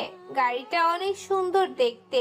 এই শহরে মনে হয় এটা একমাত্র এত সুন্দর গাড়ি। তো পরের দিন রাত পলাশকে বলল যে আজ 10:30-এ ভার্সিটিতে যাব, তুই যাবি? তুই আগে যাবি না, আমার সাথে থাকবি। পলাশ মাথা নাড়ল আর মনে মনে ভাবতেছে কাল কিছু একটা হতে চলেছে ভার্সিটিতে, তাই সে কোনোভাবেই সেসব দেখার চান্স মিস করতে চায় না। এদিকে ইফতি কান্না করতে করতে শেষ। কিভাবে সে পারলো এরকম করতে? কতটা নিজ! রাতকে ছাড়া আর কিছুই ভাবতে পারছে না ইফতি। তাকে না পেলে পাগল হয়ে যাবে সে। ইফতি কেঁদে কেঁদে গিয়ে তার মাকে জড়িয়ে ধরে বলে, মা, তোমার কাছে কোনোদিন কিছু বলি নাই, আজ একটা জিনিস চাইবো, দিবা? কি জিনিস মা? তোমার বান্ধবীর ছেলেটাকে এনে দিবা আমার কাছে। আমি অনেক বড় ভুল করেছি মা, অনেক অপমান করেছি সেদিন আর আজও। ও আমাকে কখনো ক্ষমা করবে না মা। ও ক্ষমা না করলে আমি মরেই যাব মা। তুমি প্লিজ কিছু করো। আরে পাগলি মেয়ে আমার, মরার কথা বলে না মা। আমি ওর মায়ের সাথে কথা বলবো, দরকার হলে ওর সাথেও কথা বলবো। এখন একটু হাসো মা। না, আমি পারবো না হাসতে। ওকে এনে দিবা, তারপর হাসবো। পাগলিটা, এখন চলো, খাবি? পরের দিন ইফতি ভার্সিটিতে গিয়ে খুঁজতে থাকে, কিন্তু তাকে আর পায় না। বারবার বাইরে তাকাচ্ছে সে, কিন্তু কোথায় রাত? কোথাও তো নেই রাত। সে কি আর আসবে না? না আসলে আজ সোজা ওর বাসায় চলে যাব। পলাশটাও আজ নেই ভার্সিটিতে। ধ্যাৎ, ভালো লাগে না। 10:30 রাত পলাশ চলে যায় ভার্সিটিতে। তাদের যাওয়া মাত্র 8টা গাড়ি তার গাড়ির পেছনে ভার্সিটিতে ঢোকে। কোনোদিন ভার্সিটিতে এত গাড়ি প্রবেশ করেনি, তাই এত গাড়ি দেখে সবাই চলে আসে। বিশেষভাবে রাতের ক্লাসের সবাইকে ডেকে আনা হয়। ভার্সিটির সবাই রাতকে এভাবে দেখে অবাক। সবাই তো আর জানে না রাতের সম্পর্কে। ইফতি রাতকে দেখে তার কাছে দৌড়ে তার কাছে যেতে চায়, কিন্তু কয়েকজন সিকিউরিটি এসে বাধা দেয়। তখন রাত ইশারা করে ওকে ছাড়তে বলে। ইফতি এসে জড়িয়ে ধরে বলা শুরু করে, আমায় ক্ষমা করে দাও প্লিজ। আমি জানি না আমি কত বড় ভুল করেছি। প্লিজ ক্ষমা করো। তুমি ক্ষমা না করলে আমি মারা যাব। ইফতিকে দুটো থাপ্পড় মারে রাত, তারপর বলে, কি মনে করো নিজেকে? হ্যাঁ, সহজ সরল ছেলে দেখলেই এরকম করে অপমান করতে হবে? তোমাদের মতো মেয়েদের জন্য গ্রামের ছেলেগুলো পড়ার সাহস পায় না এরকম ভার্সিটিতে পড়ার। কেন এরকম করো তোমরা? তাদের কি কোনো স্বপ্ন নেই এরকম ভার্সিটিতে পড়ার? তাদের কি ইচ্ছা থাকতে পারে না? তারা কি মানুষ না? মানুষ মনে করো না তাদের? কারো কি পড়ার অধিকার নেই নাকি? তুমি যত খুশি মারো, যত ইচ্ছা বলো, তবু আমায় ক্ষমা করে দাও প্লিজ। আমার মায়ের জন্য বেঁচে গেলা। আমি তোমায় ছাড়লেও আমার বোনটা অত সহজে ছাড়বে না তোমায়। কোনোদিন সে আমার গায়ে আঁচল লাগতে দেয়নি, আর তুমি তো থাপ্পড় মেরেছ ওর সামনে। ওকে আমি সামলে নিব। তুমি বিয়ে করবা আমায়? ওসব আমার মায়ের হাতে। কি বলছো এসব? এখানে স্যাররা সবাই এখানে। এখান থেকে যাও আর আমার কাজ করতে দাও আমাকে। ইফতি চলে গেল সাইডে। তারপর রাত বলতে শুরু করলো। তার ফোর্সদের ইশারা করে বলল পিয়াসকে ধরতে।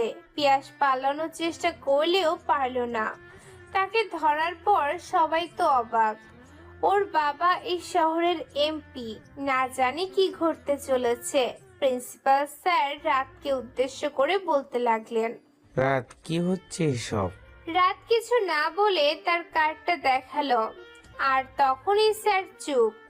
একটু পর পিয়াসের বাবা তার দল নিয়ে ভার্সিটি ঘিরে ফেললো। রাতও কোথায় যেন ফোন করলো। একটু পর আরো 5টা বাস ভর্তি পুলিশ ভার্সিটিতে চলে আসলো। এসব দেখে সবাই অবাক। পিয়াস, কি ভাবছো তুমি?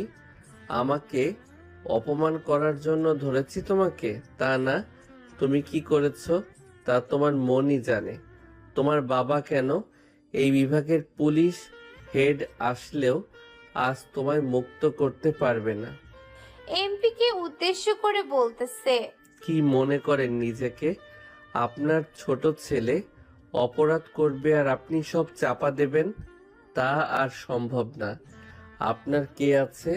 ফোন করুন তাদের, দেখব আজ কার কত দম। সবাই ভাবতেছে কি হচ্ছে এসব? কি দোষ পিয়াসের, যার জন্য এত পুলিশ তাকে ধরার জন্য রাত বলতে শুরু করলো। সবাই জানতে চান না এই রাদের অপরাধ কি?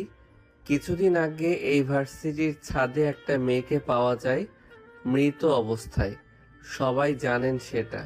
মেয়েটাকে রেপ করে মারা হয়, যার মূল আসামি হচ্ছে এই পিয়াস। এখন তো সব ক্লিয়ার আপনাদের কাছে। একটু দয়া হয়নি এই কুত্তাগুলোর মনে?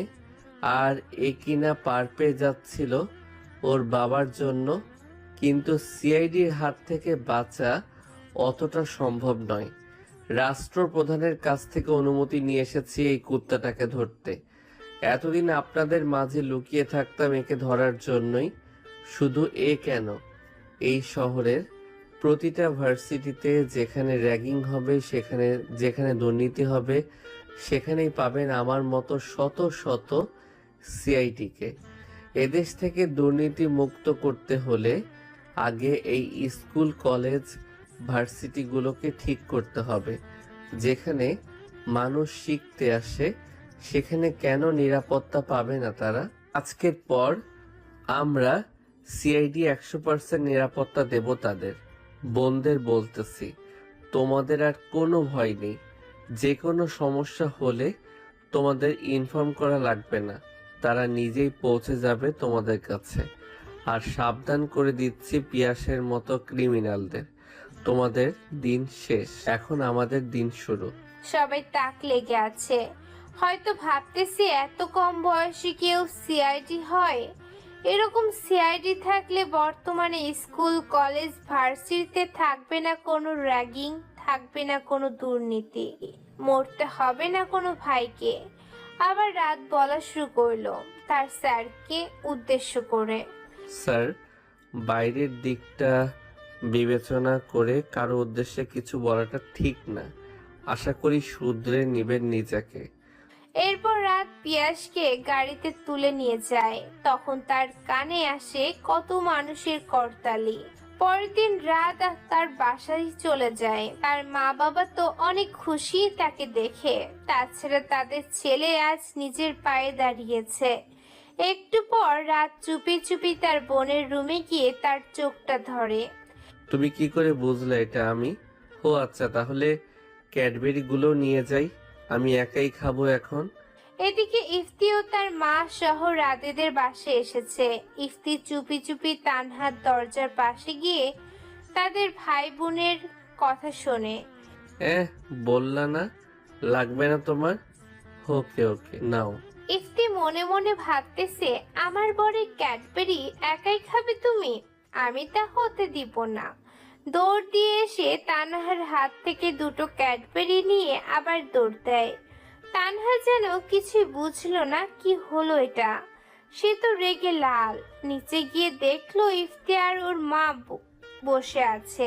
তানহা, বলছি সেসব, ও তোর ভাবি হতে যাচ্ছে। কি শাস্তি বলো? হ্যাঁ, না না করছি আমি। ইফতি এদিক ওদিক তাকাচ্ছে আর উঠবস করতেছে। ভাবতেছে যদি কেউ থামতে বলে, কিন্তু না, সবাই তো হেসে হেসে তার উঠবস করা দেখতেছে।